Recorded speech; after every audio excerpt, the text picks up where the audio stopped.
Antes de começar o vídeo, eu gostaria que você se inscrevesse no canal, pois eu vejo que muita gente assiste aos nossos vídeos e não é inscrita, e isso é muito importante para a gente crescer aqui no YouTube.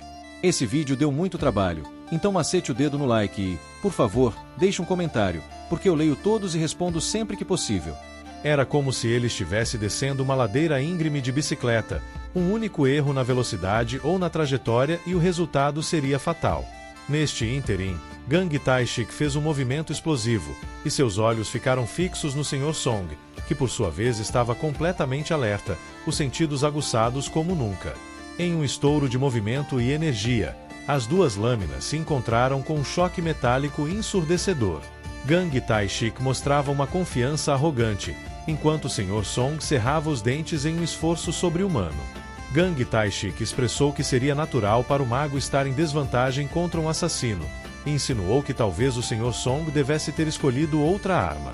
No entanto, o Sr. Song pensou que, se sua força física fosse tão inadequada que ele nem mesmo pudesse manejar uma espada, então tal detalhe não faria diferença alguma. Sandinho, que observava a luta com um misto de admiração e apreensão, notou como as espadas se encontravam e se separavam em uma dança de aço e destreza. De repente, os olhos de Gang Taishik se arregalaram em um instante de surpresa e talvez de reconhecimento. O Sr. Song, com uma ferocidade até então inédita, conseguiu romper a defesa do oponente, cortando sua espada e fatiando metade do corpo do homem. Em um olhar sombrio, o Sr. Song disse que realmente fazia diferença ele estar reforçado por uma aura. Mas, para o espanto geral, Gang Taishik reapareceu instantaneamente atrás do Sr. Song, quase como um espectro, e ele comentou que os movimentos do Sr. Song eram bons e que, apesar de estar sob o efeito do Banv de Juí, parecia que ele tinha dedicado bastante tempo treinando esses movimentos. Sandinho, que assistia atentamente à cena, chegou à conclusão de que, por uma fração de segundo, o Sr. Song havia igualado sua velocidade à do assassino. Impulsionado por essa percepção, o Sr. Song redobrou seus esforços, acelerando ainda mais seus movimentos. Ele alimentava a esperança de que, se pudesse ser apenas um pouco mais rápido, talvez tivesse uma chance de vencer essa batalha incrivelmente desigual. No entanto, o poderoso golpe desferido pelo Sr. Song passou cortando o ar, deixando apenas o rastro de uma luminosidade intensa que a lâmina emanava, e ele acertou vazio, pois o assassino de cabelos roxos já havia se esquivado. Com uma expressão de deleite evidente em seu rosto, o assassino observou que o Sr. Song era incrivelmente rápido e preciso, o que tornava o embate extremamente emocionante, e ele adicionou, ainda, que a decisão do Sr. Song de abandonar a magia em favor da espada tinha sido acertada, pois estava se divertindo imensamente com o duelo. Sem perda de tempo, o assassino fez outro movimento veloz, tão rápido que o Sr. Song não conseguiu acompanhar, e a única coisa que percebeu foi o corte profundo em seu ombro, do qual o sangue jorrou instantaneamente. Já o assassino, com um olhar cintilante de êxtase e olhando por cima do ombro, afirmou que, se o Sr. Song dedicasse um momento à reflexão, entenderia por que não existiam espadachins mágicos entre as legiões de caçadores. Porém, justo quando o assassino pensou ter selado o destino do Sr. Song, uma aura resplandecente de cura inflamou-se ao redor dele. Era a Senhorita Juí, que concentrava freneticamente seus poderes curativos sobre o Sr. Song, e o mago espadachim, revitalizado, fitava o assassino com uma determinação inquebrantável. O assassino franziu o senho e direcionou seu olhar penetrante para a Senhorita Juí, considerando-a um entrave. Se ela continuasse a curar o Sr. Song daquele modo incessante, a luta se arrastaria indefinidamente. Ele não poderia permitir que a batalha se tornasse uma guerra de resistência, e decidiu, então, que era hora de eliminar a Senhorita Juí. Contudo, no momento em que avançava para neutralizar a curandeira, o Sr. Song surgiu subitamente atrás dele, e o mago espadachim proclamou que era imprudente o assassino lhe dar as costas, demonstrando um enorme desprezo. Instantaneamente, o assassino entrou em estado de alerta e, girando com agilidade surpreendente, ele conseguiu defender o golpe que o Sr. Song tinha direcionado contra ele, e as espadas se encontraram novamente, gerando um estrondo metálico ensurdecedor. Cerrando os dentes e estreitando os olhos, o assassino pensou que o Sr. Song não era um mero ancião, e que certamente havia segredos ocultos sob sua aparência. Enquanto isso, o Sr. Song, transpirando e mantendo o olhar fixo no oponente, afirmou que, a despeito das aparências, ele treinava um aprendiz de rank S. Ele também deixou claro que, mesmo se seu corpo não fosse o ideal, suas habilidades fariam a diferença. E então, com um movimento decidido, o Sr. Song desferiu um novo ataque, abrindo um buraco profundo no concreto abaixo deles. O assassino, contudo, exibiu uma agilidade quase fantasmagórica e evitou o golpe, surgindo atrás do Sr. Song como um borrão, uma sombra inconstante, e observou que até mesmo a mais formidável das forças tem suas limitações. Contudo, para o espanto do assassino, o Sr. Song conseguiu virar-se a tempo, bloqueando o ataque que estava prestes a receber. Aquilo fez o assassino ponderar se o Sr. Song era realmente um mago, pois, de alguma forma, ele estava acompanhando a velocidade sobrenatural do assassino. Então, chegará o momento crítico da batalha. O assassino, com olhos que brilhavam de antecipação, decidiu utilizar sua assombrosa rapidez para garantir a vitória, e como feixe de luz cortando a escuridão, ele atacou o Sr. Song de todos os ângulos possíveis em uma fração de segundo, e o Sr. Song, em contrapartida, mal teve tempo de se defender, encarcerado no cerne de um turbilhão de cortes ágeis. A atmosfera se enchia de tensão e o ar parecia congelar enquanto os cortes eram executados. Após essa ofensiva avassaladora, o Sr. Song soltou um grito agonizante, e vários cortes profundos adornavam seu corpo, de onde o sangue jorrava em profusão. O assassino havia desferido um ataque não apenas rápido, mas de uma potência colossal. Ainda assim, o que realmente surpreendeu o assassino foi ver o Sr. Song ainda de pé. E em qualquer outra pessoa, esse golpe teria sido o último. O próprio ranking do assassino era, afinal de contas, superior ao do Sr. Song.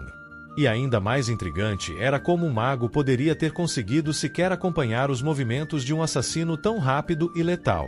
Enquanto o sangue continuava a escorrer do Sr. Song, a senhorita Juhi, com seus olhos azuis alarmados e semblante aflito, correu em direção a ele. Seus olhos tremiam de preocupação quando ela gritou o nome dele. Contudo, no instante seguinte, seus olhos se arregalaram e tornaram-se intensamente alertas. O Sr. Song havia feito um gesto com a mão, sinalizando para que ela recuasse. Os olhos do assassino brilharam mais ferozmente, irrompendo em uma crueldade, e ele zombou do Sr. Song, dizendo que ele finalmente entenderia que resistir era inútil. O Sr. Song, de cabeça baixa, não respondeu. Seu rosto exibia uma expressão sombria e indecifrável. Ficou ali, imóvel, à espera do movimento do assassino, cujos olhos emitiam uma aura letal e assassina. O assassino proferiu, então, que liquidaria o Sr. Song sem demora. Mas, em uma reviravolta abrupta, os olhos do Sr. Song se abriram e, com um gesto de sua mão, ativou uma aura mágica que rapidamente se propagou pelo chão.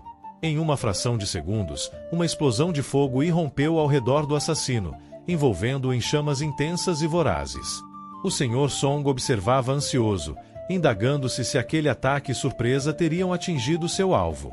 Entretanto, para sua decepção, o assassino reapareceu ao seu lado, como se fosse uma miragem, com seus olhos ainda mais brilhantes e preparado para um novo ataque, e o assassino elogiou o Sr. Song, afirmando que o uso da magia como tática para desviar a atenção de suas verdadeiras habilidades de espadachim não havia sido um plano ruim. Com isso, ele chamou o Sr. Song de velha raposa astuta.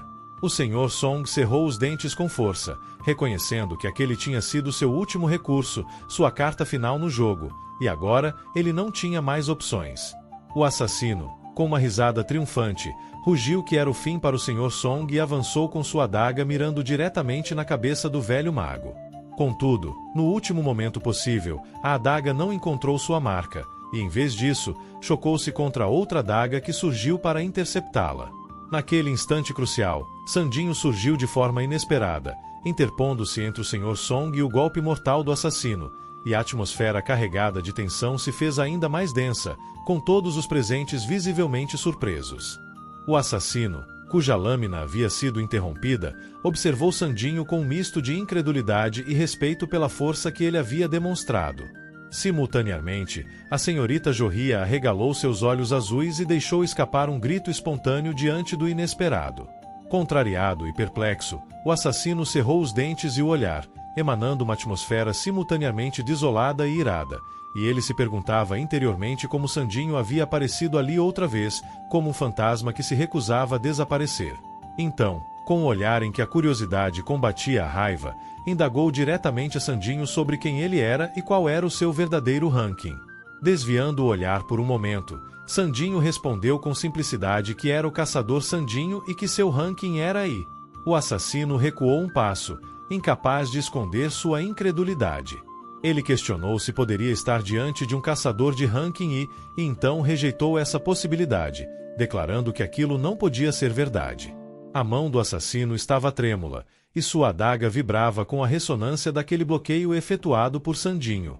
Nesse meio tempo, o Sr. Song conseguiu se erguer e se posicionou ao lado de Sandinho, e ele questionou como Sandinho havia conseguido realizar aquele ataque surpreendente. Se Sandinho fosse de uma classe focada em força bruta, aquela proeza seria compreensível, mesmo para um ranking I. No entanto, considerando a reação relâmpago de Sandinho, o Sr. Song concluiu que havia algo excepcionalmente atípico sobre ele. Sandinho havia, afinal, interceptado um dos ataques do assassino não uma, mas 2 vezes, e isso levantou a possibilidade de ele ser não apenas um caçador, mas talvez algo ainda mais temível.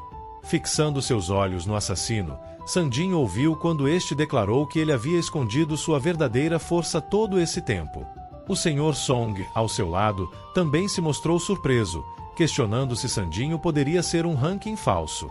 Entretanto, o assassino abandonou essa linha de pensamento. Para ele, não fazia sentido que Sandinho fosse um ranking falso, pois parecia que ele conhecia tanto o Sr. Song quanto a senhorita Juí há um bom tempo, e geralmente, alguém de ranking falso não deixaria testemunhas de suas verdadeiras habilidades. A explicação mais plausível, então, seria que Sandinho havia experimentado um despertar duplo. Essa revelação deixou tanto o Sr. Song quanto a senhorita Juí chocados, e eles se entreolharam, surpresos ao descobrir que Sandinho era possivelmente um despertar duplo. Observando as reações tanto da senhorita Juía quanto do Sr. Song, Gang Tashi se mostrou satisfeito, e em sua mente, ele ponderou que, recentemente, seu próprio chefe tinha ido investigar alguém por suspeitar que essa pessoa havia experimentado um despertar duplo. No entanto, ficou claro que Sandinho possuía uma certa dose de experiência em sua atuação como caçador. Diante desse cenário, o assassino Gang Tashi começou a movimentar suas 2 adagas de forma habilidosa, seus olhos aguçados como os de um felino à espreita, prestes a atacar a presa que, nesse caso, era Sandinho, e com uma certa arrogância, Gang Tashi afirmou que pretendia ensinar uma lição a Sandinho, assumindo-se como seu superior naquela troca hostil. Contrastando com o assassino, Sandinho exibia uma expressão completamente impassível. Seu olhar era de indiferença pura, como se questionasse as razões por trás das ações insanas do assassino. Gang Tashi, em sua resposta, desviou para o tópico dos prisioneiros, mas Sandinho fez questão de ressaltar que queria entender todo o panorama, todo o contexto envolvendo aquela situação macabra que desenrolava na dungeon. O olhar frio e impassível de Sandinho parecia fascinar o assassino Gang Tashi, que riu satisfeito, quase deliciando-se ao contemplar a face inabalável de seu oponente. Gang Tashi, então, decidiu abrir um pouco mais do véu de seus motivos. Ele enfatizou que não estava naquele local e de onde por mero divertimento. Revelou que havia sido contratado por uma pessoa que pagou nada menos que 2 bilhões de ondas para que ele executasse um serviço específico. O assassino procedeu, traçando uma analogia com o lixo nas ruas que ninguém quer pegar, mesmo se sentindo incomodado por ele. Ele contou que o homem que o contratou estava enfurecido porque um dos prisioneiros havia brutalizado sua filha. A jovem estava tão traumatizada que acabará cometendo suicídio, enquanto sua mãe estava em estado de choque, internada em um hospital. A ideia de que tal criminoso pudesse voltar a caminhar pelas ruas após alguns anos era uma tormenta insuportável para aquele pai desesperado. Por isso, Gang Tashi revelou que concordou em fazer o trabalho por um valor ainda mais alto, 3 bilhões de wons. Explicou que realmente tentou recusar o serviço, aumentando o preço como desculpa, mas o homem estava decidido e acabou pagando a quantia astronômica. Com isso, Gang Tashi concluiu que, apesar de tudo o que estava acontecendo, ele não tinha intenção de machucar aqueles que haviam sobrevivido até aquele momento. Tudo o que ele exigia era um acordo de silêncio sobre o incidente, garantindo assim que todos poderiam ir para casa sem mais percalços. Então Sandinho manifestou sua opinião, dizendo que não sabia até que ponto o assassino tinha autoridade para fazer tais declarações, enquanto sua expressão revelava uma mescla de dúvida e preocupação. Ele considerou que, dada a expressão fria, os olhos retorcidos e o sorriso estranhamente macabro que o assassino ostentava, parecia mais que ele queria estabelecer seu domínio brutal sobre todos os presentes naquele ambiente inóspito. Sandinho admitiu que nunca teve a menor intenção de dar crédito às palavras de um assassino, especialmente alguém que, minutos antes, tecia narrativas aleatórias sobre mortes e desgraças. O cenário se tensionou como um campo de batalha pré-morto e Sandinho ficou imóvel como uma rocha, mesmo com a avalanche iminente de violência que se aproximava, na forma do assassino avançando em velocidade alarmante. Com uma destreza quase sobrenatural, o assassino executou seu ataque, sua adaga cortando o ar em um arco letal direcionado a Sandinho. No entanto, Sandinho reagiu com precisão milimétrica, defendendo-se de forma eficaz, e as adagas colidiram em um confronto metálico, fazendo faíscas voarem em todas as direções, como fogos de artifício em uma noite sombria. O assassino, ainda sustentando aquele seu sorriso perturbador, declarou com uma certa malícia que pouco importava se Sandinho acreditava nele ou não, o que realmente importava era que todos ali presentes encontrariam o mesmo destino fatal. No entanto, Sandinho, com um olhar implacável e uma confiança inabalável, retorquiu que o verdadeiro deplorável era o assassino, pois ele seria o próximo a encontrar a morte. Embora o sorriso do assassino persistisse, seus olhos adquiriram um tom mais sombrio, e gotas de suor começaram a escorrer por sua testa. Ele parecia estar percebendo que a situação não estava tão a seu favor como imaginara inicialmente. Ignorando qualquer cautela, ele avançou furiosamente contra Sandinho, uma aura intimidante envolvendo seu corpo, enquanto fazia questão de ressaltar que subestimar seu adversário seria um erro fatal. Em resposta, Sandinho executou um corte vertical, canalizando toda sua força em um único golpe. Sua adaga emanava uma aura azulada, como se estivesse impregnada de alguma energia mística, e por um instante, pareceu que ele havia fatiado o assassino ao meio. Mas era uma ilusão. O assassino revelou uma agilidade surpreendente e já estava posicionado atrás de Sandinho, quase como um borrão em movimento. Sandinho, percebendo a rapidez fenomenal do assassino, entendeu que o confronto estava longe de ser simples. A batalha ganhou novos contornos, intensificando-se a cada segundo que passava, e as adagas dos dois combatentes continuaram a colidir, emanando várias auras coloridas, quase como se fossem manifestações físicas da energia bruta e poderosa que ambos os lutadores exalavam. Era um duelo épico, onde cada golpe trocado ressoava como um grito silencioso, proclamando a intensidade e o perigo do embate. O Sr. Song, expectante daquele duelo frenético, estava visivelmente chocado com a cena que se desdobrava diante de seus olhos. Ele se pegou questionando como era humanamente possível que os combatentes se movessem com tamanha velocidade estonteante. Ele começou a entender que o Sandinho que ele pensava conhecer talvez não fosse o verdadeiro, estava claramente subestimando suas habilidades. Do outro lado, o assassino revelou um misto de fúria e escárnio, e enquanto uma risada retorcida manava dele, ele lamentava internamente que a recompensa de 3 bilhões de ons agora parecia insuficiente para o nível de perigo que o trabalho tinha se transformado. Ele não esperava, em seus cálculos mais pessimistas, encontrar um caçador do calibre de Sandinho naquele local tão improvável. Ambos os combatentes travaram os olhos um no outro, cada um chegando à silenciosa conclusão de que suas velocidades eram praticamente equiparáveis. O assassino, com um resquício de confiança, questionou se Sandinho havia realmente atingido sua velocidade máxima. Ele ainda ponderou que, mesmo que Sandinho pudesse rastrear sua velocidade com os olhos, seu corpo talvez não fosse capaz de acompanhá-lo. Foi então que a atmosfera mudou dramaticamente, a senhorita Juí gritou, e uma aura pulsante emanou dela como uma onda de energia. Sem estar Sandinho a permanecer forte, instantaneamente, uma aura similar irrompeu em torno dele, e ele sentiu uma explosão de força e velocidade fluindo por suas veias, como se tivesse sido eletrizado. O assassino franziu os olhos, e uma realidade dura o atingiu. O tempo para brincadeiras tinha acabado, e a situação tinha alcançado um patamar de gravidade que não permitia mais subestimações.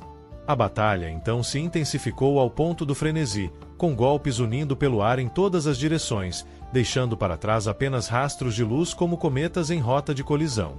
Os espectadores, a senhorita Juí e o Sr. Song, tiveram que levantar as mãos em um gesto protetor, já que o embate estava tão voraz que fumaça, destroços e poeira estavam sendo lançados em um redemoinho caótico. Tanto Sandinho quanto o assassino estavam empregando o ápice de suas forças, tornando a batalha assustadoramente caótica. O assassino avaliou a situação rapidamente. Embora suas habilidades e especificações fossem surpreendentemente similares às de Sandinho, ele acreditava que a diferença crucial estava na experiência.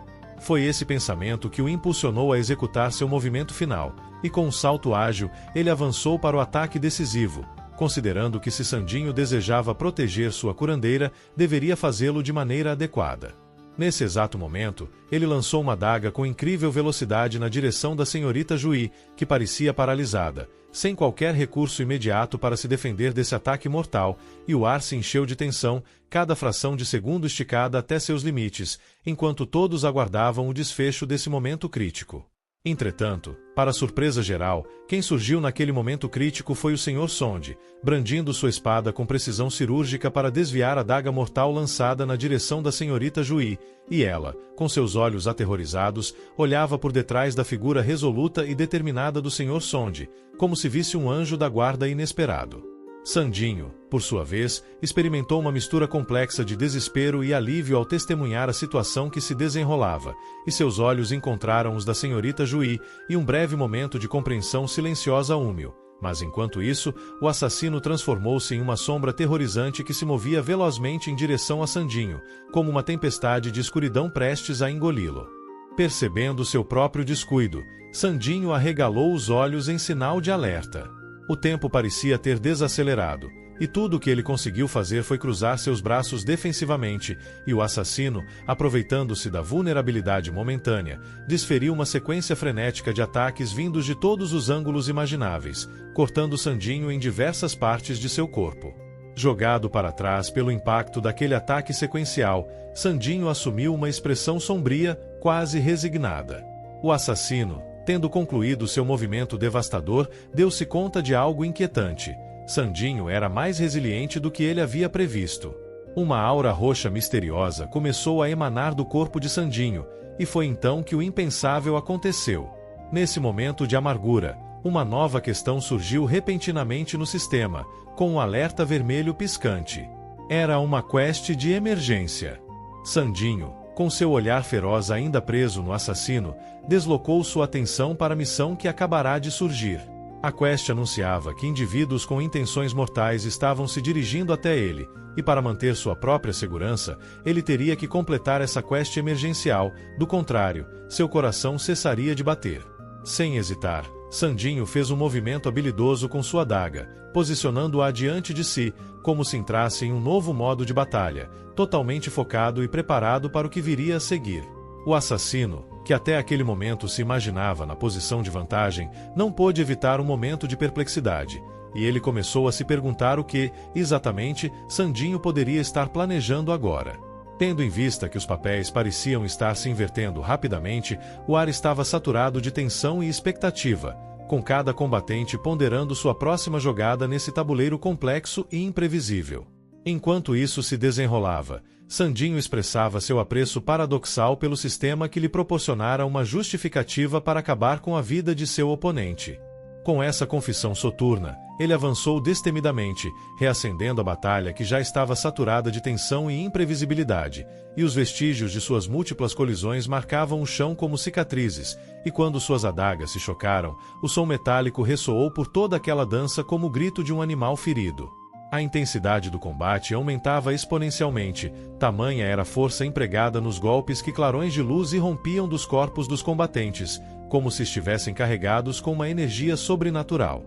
Em meio a esse caos, o assassino fez questão de pontuar que sua classe era especializada em agilidade e adaga, um verdadeiro mestre em causar dano a curta distância, talhado para o assassinato.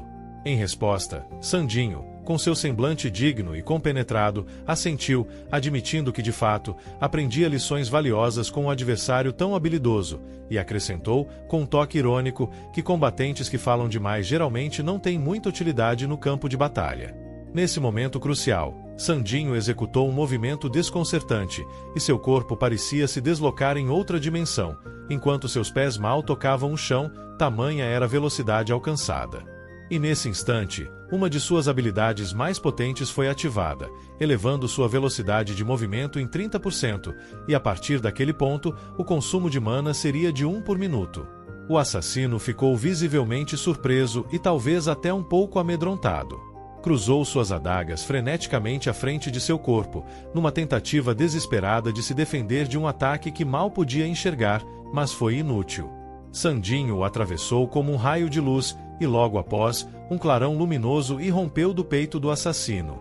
Para o espanto do assassino, Sandinho já se encontrava do outro lado do campo de batalha, observando-o com um olhar penetrante. Quase como uma revelação tardia, o assassino percebeu um corte profundo em seu rosto, de onde o sangue começou a jorrar, mas esse não era um ferimento comum. Naquele instante, o efeito paralisante da adaga de Sandinho foi ativado, junto com o efeito de sangramento, e a vida do assassino começou a diminuir 1% por segundo.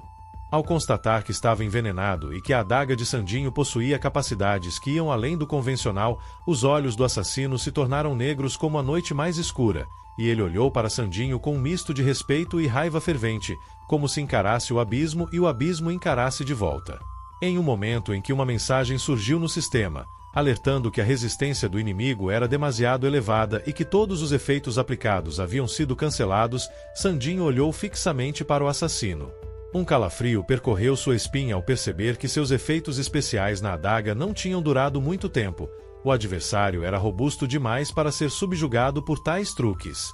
Nesse ponto crítico da batalha, o assassino adotou uma expressão particularmente sinistra e proclamou que também tinha algo divertido para mostrar.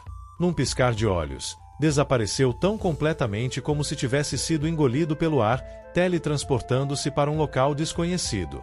Sandinho lançou olhares frenéticos ao redor, tentando localizar algum vestígio do inimigo. Nem mesmo um sussurro da energia do assassino podia ser sentido, ele havia evaporado da cena como um fantasma.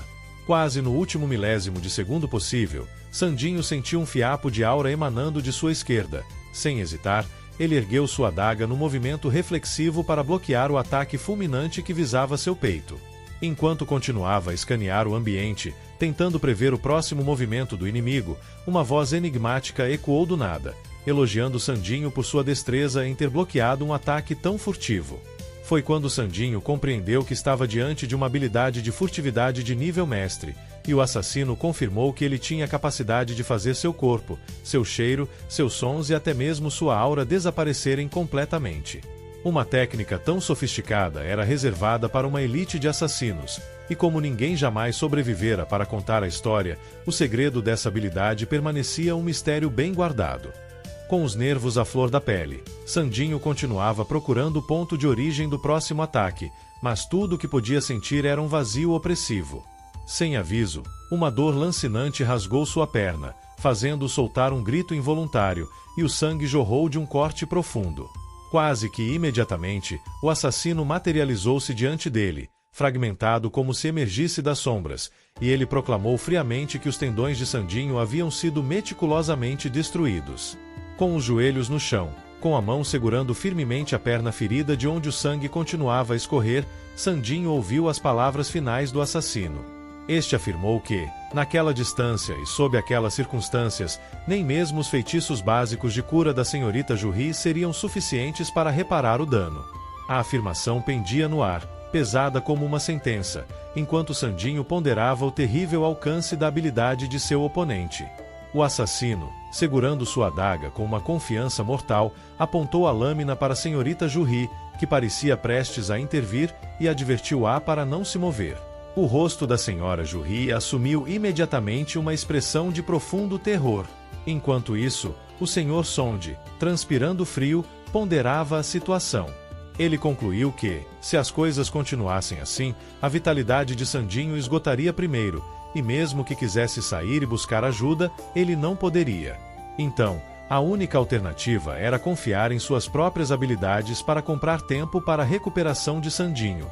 O assassino, seu corpo em um estado surreal, meio materializado e meio dissipado no ar, desdenhou da ideia, questionando se o Sr. Sonde, com seu corpo fragilizado, seria capaz de resistir a qualquer um dos seus ataques mortais. A velocidade exibida anteriormente, seria insuficiente para tal feito, e ele continuou, afirmando categoricamente que Sandinho estava sem salvação, suas feridas eram irreparáveis. Nesse momento, Sandinho, lançando um olhar lateral e resoluto, acusou o assassino de falar demais. Num ato de vontade férrea, uma aura intensa irrompeu de Sandinho e suas feridas começaram a fechar-se miraculosamente à medida que ele ativava um feitiço de recuperação de condição. O Sr. Juí, com os olhos arregalados em credulidade, e o Sr. Sonde, igualmente atônito, observou a cena extraordinária de Sandinho se curando a uma velocidade sobrenatural. O assassino ficou chocado, questionando a realidade diante de seus olhos. Sandinho não só havia se curado, mas parecia ter se recuperado completamente, e ele começou a questionar a própria percepção, ponderando se Sandinho poderia ser um caçador da classe de assassinos que também possuía habilidades de cura, uma combinação tão inusitada que beirava o bizarro. Sandinho, por sua vez, advertiu que depender apenas daquele feitiço de recuperação tinha suas limitações e que ele estava ponderando outras estratégias. O assassino, retornando à sua forma furtiva de invisibilidade, ponderou se aquilo seria um blefe de Sandinho ou talvez um excesso de confiança, e ele começou a calcular quantas vezes mais Sandinho poderia utilizar aquele feitiço curativo. Sandinho permaneceu ali, seu rosto marcado por uma expressão sombria, seus olhos cintilando com uma chama indomável. Em sua mente, suas emoções tinham sido apagadas, substituídas por um foco aterrador, e até mesmo a raiva parecia um luxo inútil contra um oponente tão formidável. O assassino então avançou, mais uma vez envolto em sua habilidade de furtividade, preparando-se para desferir um ataque certeiro. No entanto, seus olhos se arregalaram em choque ao perceber que Sandinho já estava fazendo um movimento. Com precisão cirúrgica, Sandinho executou um corte horizontal direcionado ao pescoço do assassino. Este, percebendo o perigo iminente no último milésimo de segundo, conseguiu desviar, mas ainda assim viu a lâmina afiada de Sandinho rasgar o ar bem diante de seus olhos, um lembrete poderoso de quão letal aquele confronto havia se tornado. Incapaz de acreditar que Sandinho conseguiria enxergar através de sua habilidade de furtividade, o assassino recuou abruptamente. O que mais o assustou foi a ausência de hesitação no olhar de Sandinho, que parecia focalizar diretamente em sua garganta, pronto para o golpe mortal. Nesse instante, o assassino proferiu que começava a compreender, reconhecendo a diferença abissal entre Sandinho e seus companheiros. Um sorriso grotesco surgiu em seu rosto, enquanto seus olhos assumiam uma tonalidade escura de sangue, e ele declarou que Sandinho já tinha experiência de tirar vidas, insinuando uma semelhança perturbadora entre eles. Do outro lado, o Sr. Song, com sua expressão gelada, contemplava a situação com uma compreensão emergente. Ele ruminava internamente sobre os incontáveis caminhos entre a vida e a morte. O fardo da decisão que tivera de tomar em um curto espaço de tempo pesava sobre ele, e percebia que não era apenas a aparência física de Sandinho que havia mudado, havia algo mais, algo inefável. O assassino, ainda ali, vociferou que Sandinho havia despertado um poder tão surpreendente que tinha o potencial de subverter as regras estabelecidas da sociedade. Este despertar, conforme explicou, gerou um novo conjunto de regras exclusivas para caçadores, regras estas que transcenderam as normas legais e morais convencionais, e a lei, agora, era ditada unicamente pela força. Decidido a colocar um fim naquele encontro dramático, os olhos do assassino fulguraram com um brilho roxo e, num piscar de olhos, ele se esvaneceu novamente, engolido por sua aura poderosa e ameaçadora. Sua velocidade aumentou exponencialmente à medida que ele se lançava em direção a Sandinho, decidido a desferir o golpe final que colocaria um ponto final na vida de seu oponente. Ele permanecia estático, sua expressão sombria, a cabeça levemente inclinada para baixo. O assassino iniciou seu ataque frenético, golpeando Sandinho de todos os ângulos possíveis, de baixo, de cima, dos lados, de frente, mas, incrivelmente, a mão direita de Sandinho, que empunhava sua adaga, se movia em uma velocidade vertiginosa, esquivando-se e parando cada um dos ataques desferidos pelo assassino.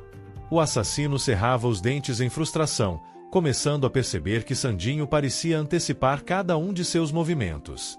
Ele então compreendeu um detalhe crucial. Sua habilidade de furtividade poderia ocultar sua presença enquanto estava ativada, mas no exato momento em que ele investia para atacar com a intenção de matar, essa presença se tornava detectável. Mesmo que por uma fração de segundo, Sandinho, com uma percepção quase sobrenatural, estava esperando até esse último instante para se defender, e o assassino entendeu, talvez tarde demais, que em cada um daqueles instantes fugazes, Sandinho estava à espera da oportunidade perfeita para neutralizar seu ataque. O assassino não conseguia desviar o olhar de Sandinho, que se mantinha como uma estátua, imerso em uma aura sombria e impenetrável, e em sua mente, ele calculava que precisaria romper esse ritmo quase hipnótico se quisesse ter alguma chance contra Sandinho. Contudo, nesse exato momento, uma mensagem surgiu em seu sistema interno. A habilidade Sede de Sangue havia sido ativada. Os olhos de Sandinho cintilaram de um modo sobrenatural e uma aura espessa se formou ao redor dele. O assassino sentiu um calafrio percorrer sua espinha, como se a própria sede de sangue de Sandinho lhe houvesse caído como um peso sobre o corpo. Seus dentes se cerraram e seus músculos se tensionaram em estado de alerta. O pensamento de fugir o assolou, mas seus pés pareciam atolar em um terreno viscoso e lamacento, tornando seus movimentos lerdos e desajeitados. Subitamente, ele sentiu como se seus pés estivessem envoltos em uma aura líquida e pegajosa. Confuso e alarmado, abaixou o olhar, tentando discernir a natureza daquela estranha força que o prendia. Nesse momento, percebeu que uma escuridão avassaladora começava a cobrir sua visão, e tudo o que ele conseguia enxergar eram dois olhos gigantescos e brilhantes que se aproximavam, como os olhos predatórios de um caçador noturno. Uma sombra colossal avançava em sua direção, e ele se questionou, com os olhos esbugalhados e o suor escorrendo pelo rosto, se aquela sombra aterradora poderia ser Sandinho. Antes que pudesse processar a resposta, a sombra se aproximou o suficiente e uma adaga afiada perfurou seu peito, silenciando seus pensamentos. Lutando para manter os olhos abertos, ele tentou focar em Sandinho, mas a adaga já estava cravada profundamente em seu peito e o sabor metálico do próprio sangue invadia sua boca. Sandinho estava ali, imponente, com a majestade e autoridade de alguém que detinha o poder sobre a vida e a morte, olhando de alto como um ceifador de almas. O assassino refletiu que aqueles que lutam contra monstros devem ter cuidado para não se tornarem monstros, pois o abismo olha de volta para aqueles que nele fixam o olhar. Ele considerou que caçadores são seres que vivenciam uma interminável série de mortes e que tiram vidas sem hesitação. Eles não só enfrentam monstros, mas também as próprias sombras interiores. Naquele momento, compreendeu que Sandinho era uma máquina de matar consumada, e que não enxergava caçadores e pessoas comuns na mesma luz. Quando esses pensamentos o assombravam, o assassino disse, quase em um sussurro, que estava destinado a morrer, pois isso fazia parte do ciclo natural das coisas. Todavia, com seus últimos suspiros, ele ainda tinha uma pergunta queimando em sua mente para Sandinho. Ele queria entender o que Sandinho realmente era, pois um assassino com magia de cura e habilidades de debuff era algo que ele nunca tinha sequer ouvido falar, e agora se via irremediavelmente preso nesse enigma enquanto a vida lhe escapava.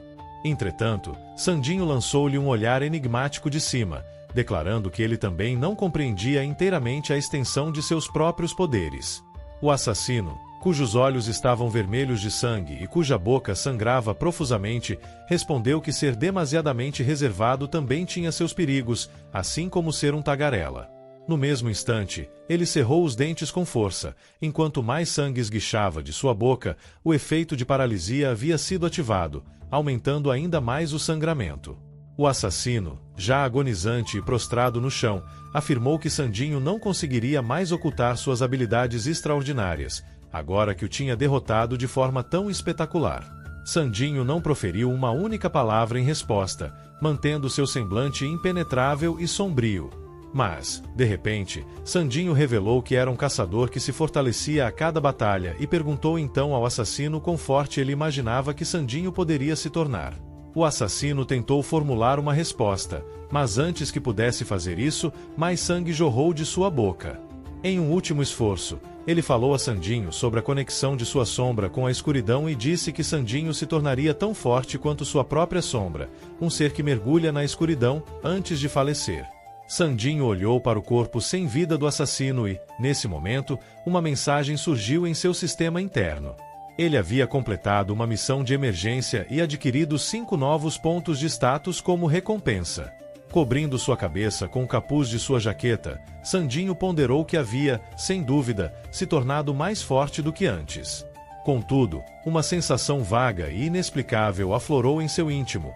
como se algo dentro dele se perdesse cada vez que ganhava mais poder. Então, senhorita! Juhi surgiu repentinamente, seus olhos transbordando, e ela expressou sua profunda gratidão por Sandinho tê-la salvo. Atrás dela, o Sr. Song também agradeceu efusivamente, reconhecendo que ambos teriam perecido se não fosse pela intervenção de Sandinho. A senhorita! Juhi se virou subitamente, frisando com crítica a situação, e questionou se eles deveriam abandonar o local e reportar os acontecimentos à guilda. Sandinho, contudo, insistiu que, antes de qualquer coisa, o portal precisava ser fechado, e para isso, o boss deveria ser derrotado. O Sr. Song, então presente na cena, perguntou, quase em tom de exclamação, se Sandinho pretendia enfrentar os bosses sozinho. Antes que Sandinho pudesse responder, o Sr. Song abaixou a cabeça em uma espécie de resignação.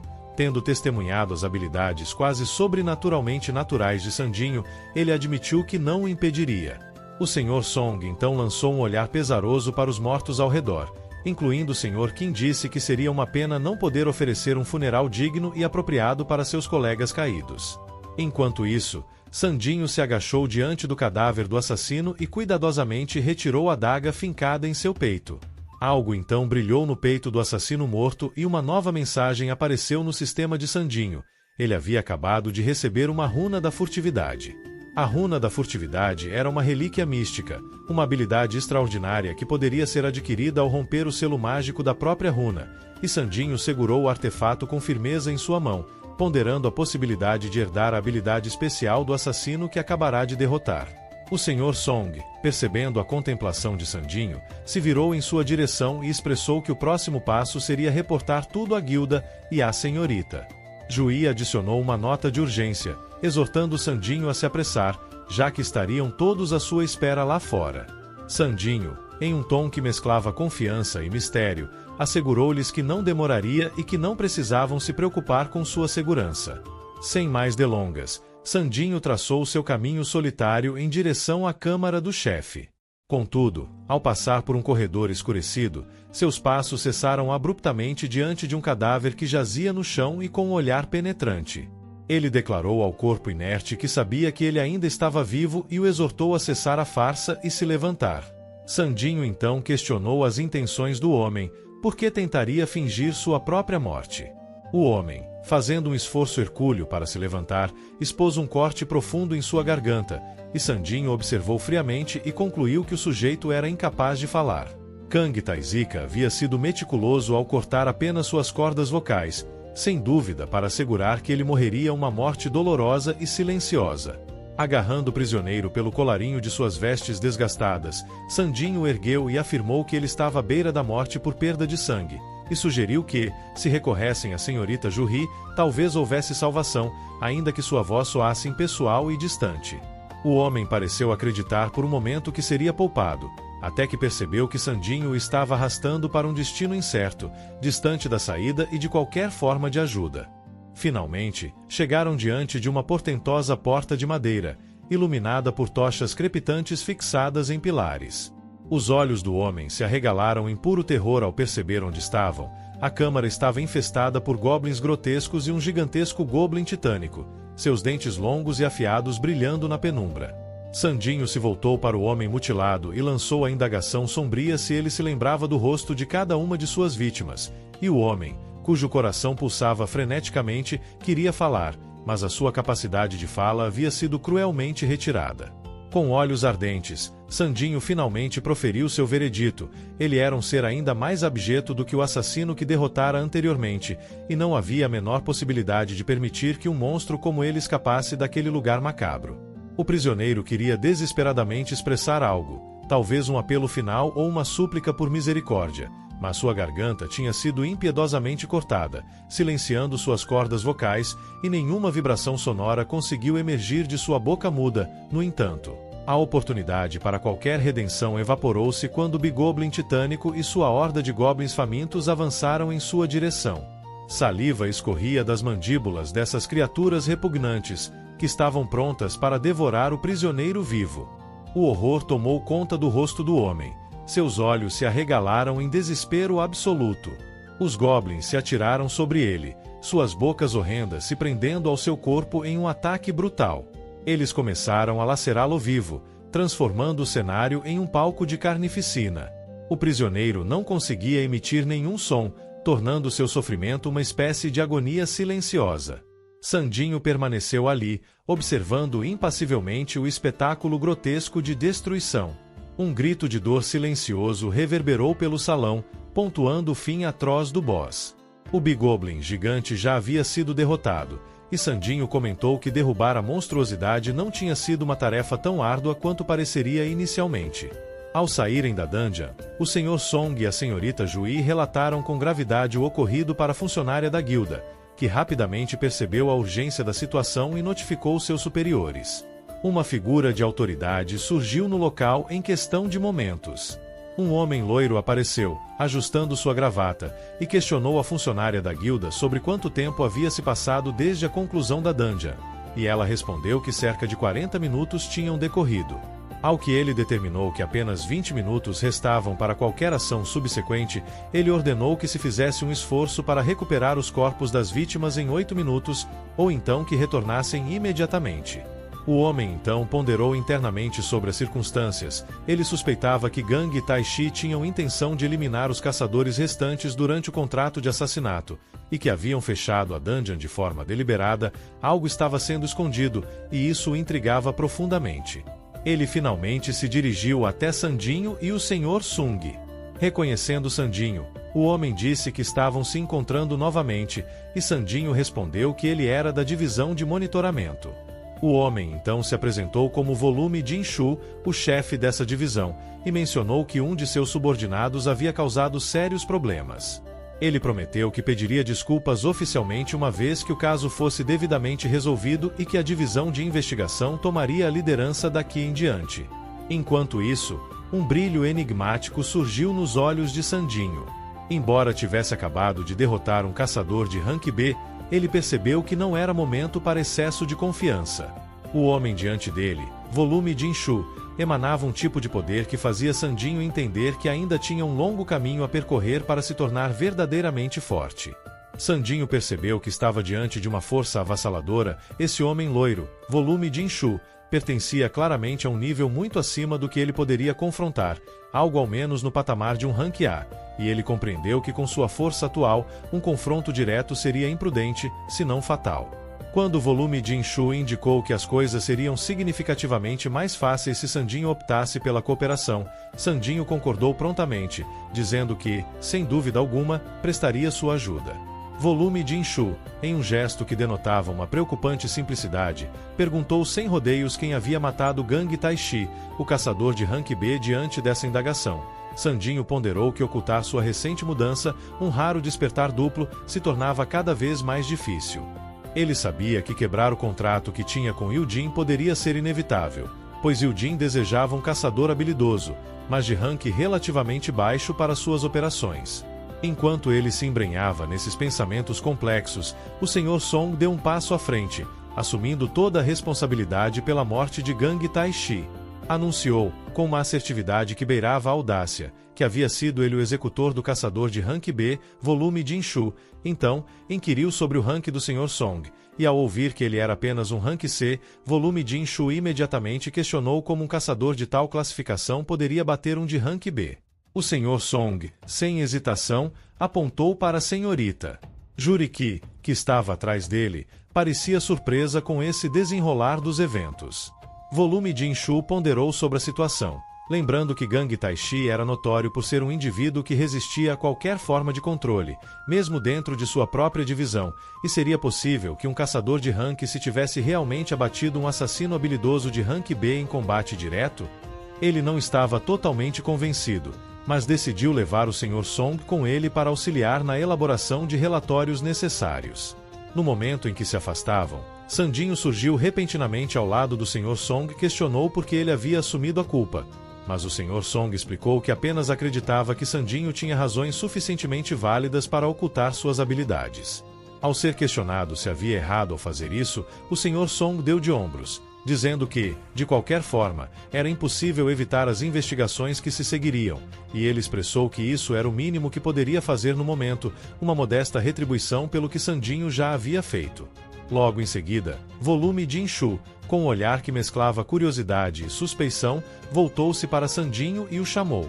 Volume Jinshu, com uma expressão ponderada, afirmou que não achava crível que Sandinho, um mero caçador de rank I, pudesse ter derrotado Gang Taishik, um caçador de rank B, portanto, não havia razão para suspeitar que Sandinho tivesse recebido um despertar duplo. Contudo, ele fez questão de acrescentar uma advertência crucial.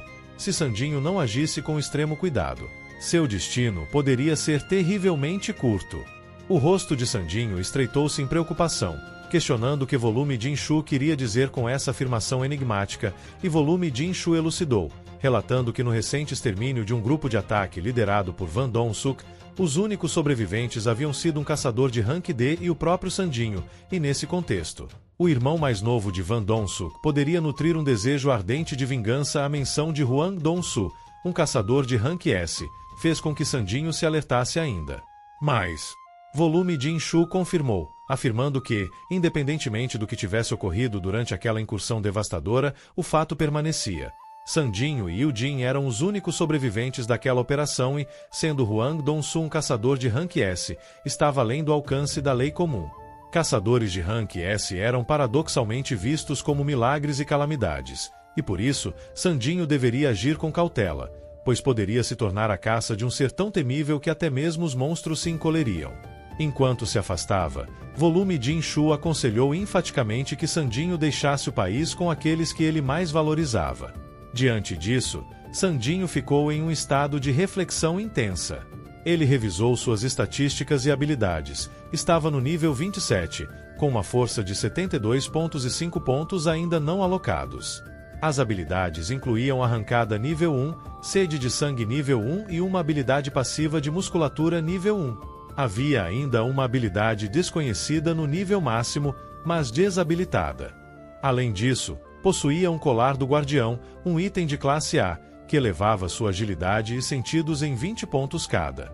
3 horas mais tarde, durante a investigação em curso sobre o assassinato de Ganditai, o CEO do negócio de ouro apareceu pessoalmente para justificar suas ações. Em outro lugar, uma figura chamava pelo nome de Sandinho. Nesse momento, a senhorita Juhi surgiu, segurando em sua mão um fragmento brilhante, enquanto pétalas de folhas dançavam ao vento que delicadamente afagava seus cabelos. Ela questionou se Sandinho ainda se lembrava daquilo, infundindo a cena com uma aura de mistério e profunda significância. A noite havia descido sobre a Coreia do Sul, e a lua prateada lançava um brilho suave sobre as árvores e os contornos dos edifícios urbanos. Nesse cenário noturno, uma solitária lâmpada de rua estava acesa, banhando de luz um pequeno raio do ambiente. Era ali que a senhorita Juhi caminhava com passos determinados, sendo seguida de perto por Sandinho, que trajava um casaco com um capuz puxado sobre a cabeça. Juhi mantinha as mãos elegantemente unidas atrás de suas costas, enquanto seus cabelos loiros desciam como uma cascata até a altura de suas nádegas, e Sandinho, por sua vez, observava Juhi com uma expressão que misturava tensão e algum grau de introspecção. Mas nesse momento, Juhi rompeu o silêncio, dizendo que Sandinho tinha passado por muitas mudanças.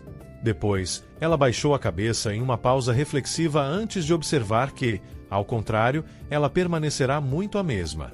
Sandinho devolveu o olhar, ponderando suas palavras antes de responder que Juhi também tivera que superar diversas adversidades, e que o ritmo da mudança era algo pessoal e individual. Juhi olhou para trás e confirmou que Sandinho estava certo. Ela então prosseguiu, admitindo que sempre fora muito temerosa, demasiado assustada para o papel de uma caçadora, e apesar de seus esforços para enfrentar seus medos, não havia sido uma jornada fácil.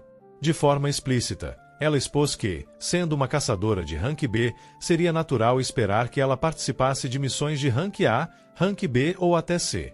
Em contrapartida, ela sempre optara por missões mais seguras, de rank D ou I, o que resultou em vários encontros com Sandinho ao longo do tempo. Juhi continuou, mencionando que se encontrava frequentemente na posição de curar as contínuas feridas que Sandinho acumulava. Chegou a ser tão frequente, ela admitiu, que se tornará algo irritante. Ela se recordava de momentos em que achava Sandinho insensato e até mesmo desprezível. Contudo, ele sempre dava um jeito de sobreviver, e essas memórias de provações compartilhadas faziam parte da lembrança emocional que os unia. Ao relembrar esses tempos, Juhi sentia que os olhos de Sandinho sempre transbordavam de um desejo inquebrantável de viver, como se cada olhar seu estivesse implorando pela chance de ver um novo amanhecer.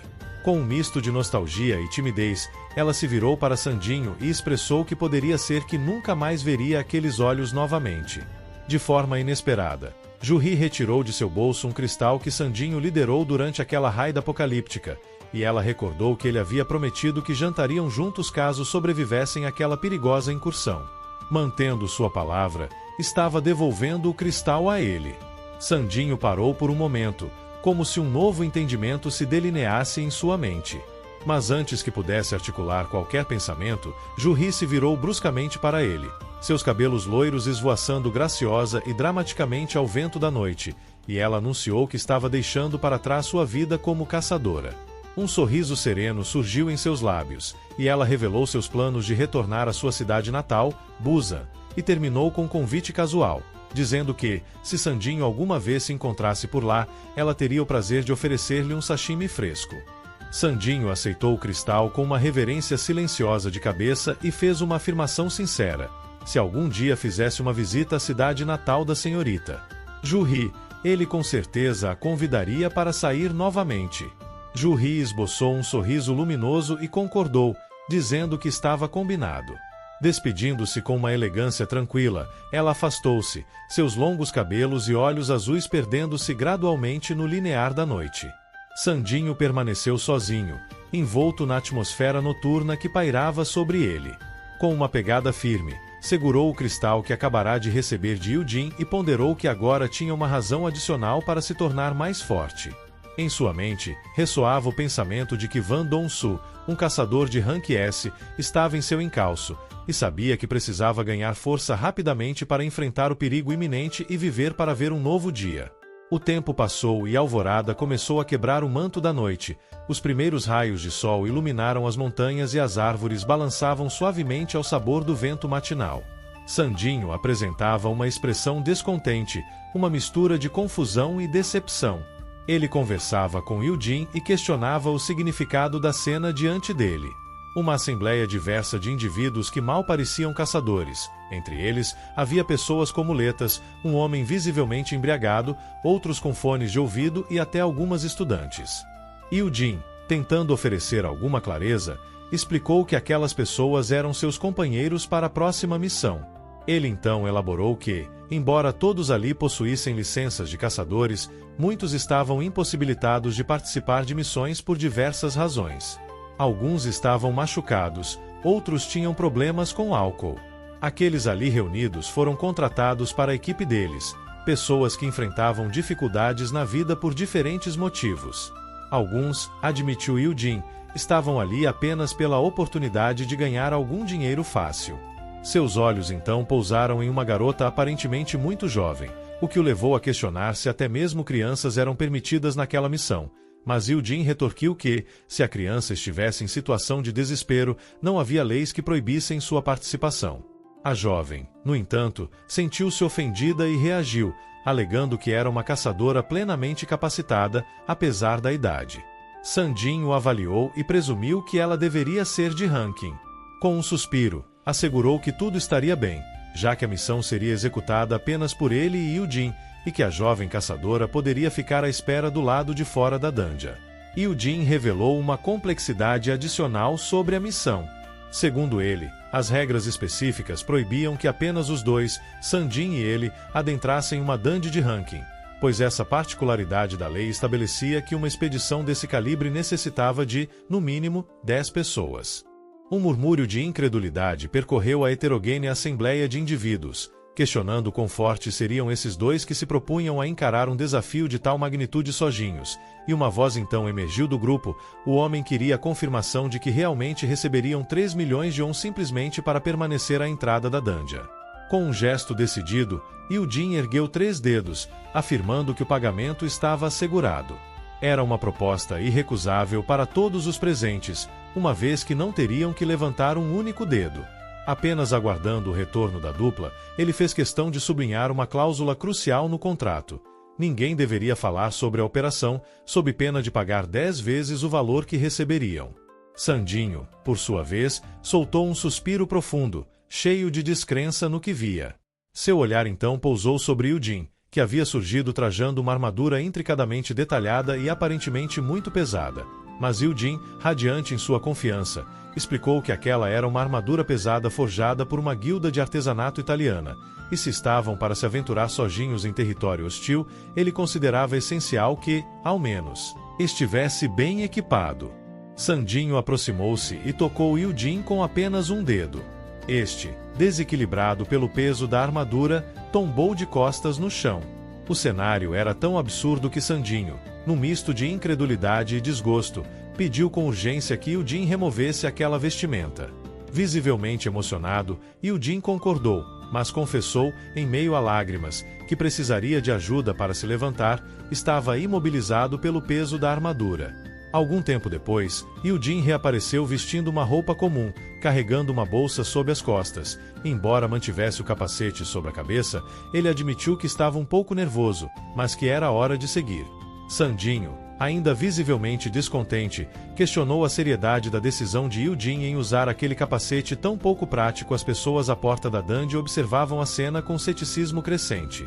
Se esses dois pretendiam enfrentar uma dungeon de ranks sozinhos e alegavam ser tão fortes, por que então não tentavam desafios ainda mais elevados, como os enfrentados pelas grandes guildas? A pergunta pairava no ar, enchendo o ambiente com uma tensão, enquanto Eugene entrava resmungando, tentando justificar a lógica por trás daquela expedição aparentemente insensata. O clima estava carregado de tensão e incerteza entre as pessoas que esperavam do lado de fora da dungeon, e discutiam entre si as possíveis consequências caso algo desse terrivelmente errado para Sandinho e Eugene lá dentro. Mas um entre eles assegurou que o pagamento já havia sido depositado em suas contas, e então, no que dizia respeito ao dinheiro, não havia muito que se pudesse fazer. A conversa então girou para as reputações dos dois aventureiros. Um deles observou que Sandinho era um caçador de rank I, conhecido como o caçador mais fraco do mundo, e um outro ecoou esse sentimento, acrescentando que o líder da expedição, Eugene, possuía um rank D. Um terceiro, enquanto acendia um cigarro, afirmou cinicamente que os dois jovens estavam apenas buscando chamar a atenção, um desejo natural de se exibir que poderia colocar outras pessoas em perigo.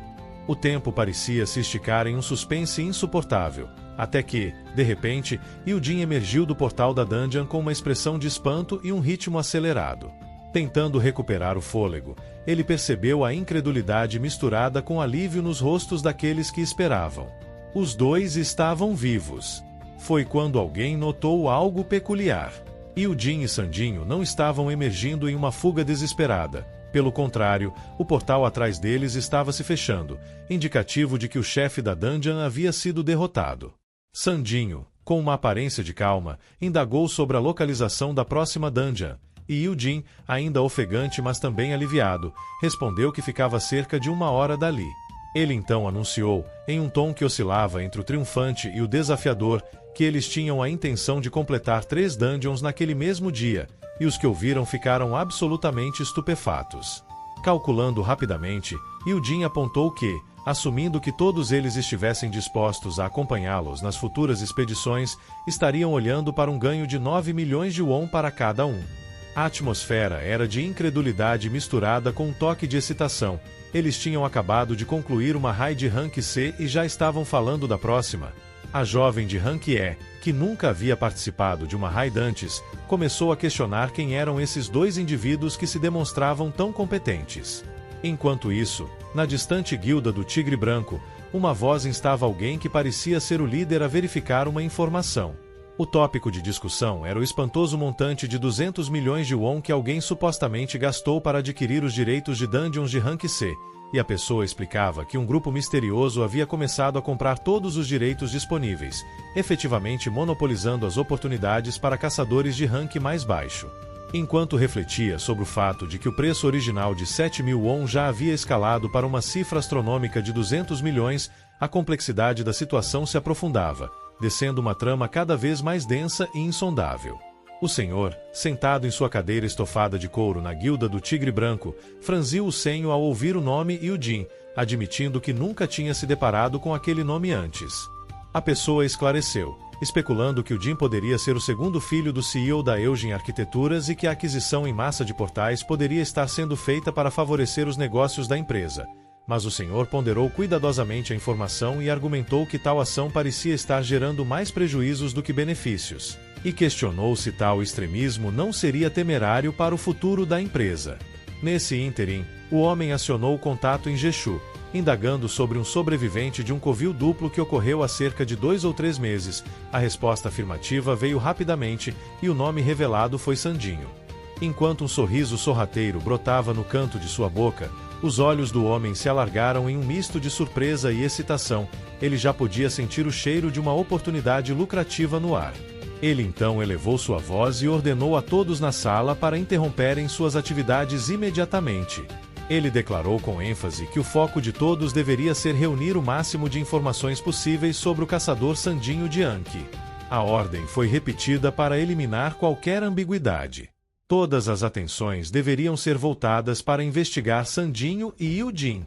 Se você gostou, deixe seu like e se inscreva para a continuação.